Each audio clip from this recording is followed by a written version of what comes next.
This is a great point about Kody Brown, Ysabel Brown, and the surgery that she had, which is that he never wanted her to have this.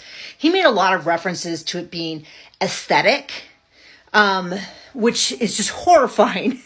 As someone who I did not have like back surgery, but I had to have feet surgery, two foot surgeries, technically, because of terrible pain that I was in, extreme bunions caused by pronated ankles and all that kind of stuff. It did make my feet look better, but it was mostly a functional thing. The fact that he framed this as both a vacation and an aesthetic thing is horrifying. But this is not, while many people have talked about Ysabel's surgery as a COVID thing, this started long, long ago. In Vegas, she went to a doctor who at that time recommended surgery.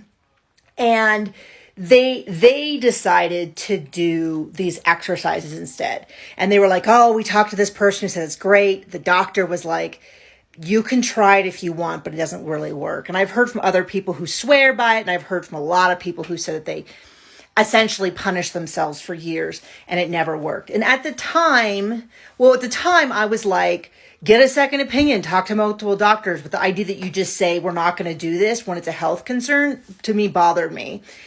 Kody really led that charge, but Christine supported it.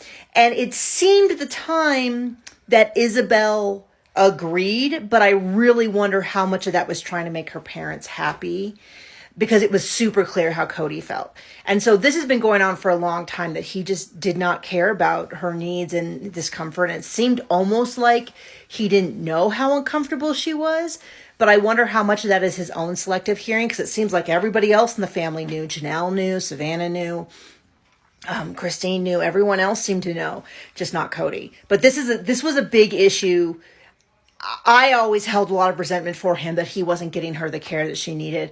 And frankly, and I like Christine, but frankly, this is a case where Christine was wrong not to have pushed earlier for her to at least be going to experts and not kind of quacks who made these grand promises. And I remember when she was only doing the exercises, she wasn't doing them every single day. He really blamed her and made it sound like her back problems were her fault. And that I really resented that, because it probably wouldn't have worked if she had done it every day. And this was genetic and this was not her fault.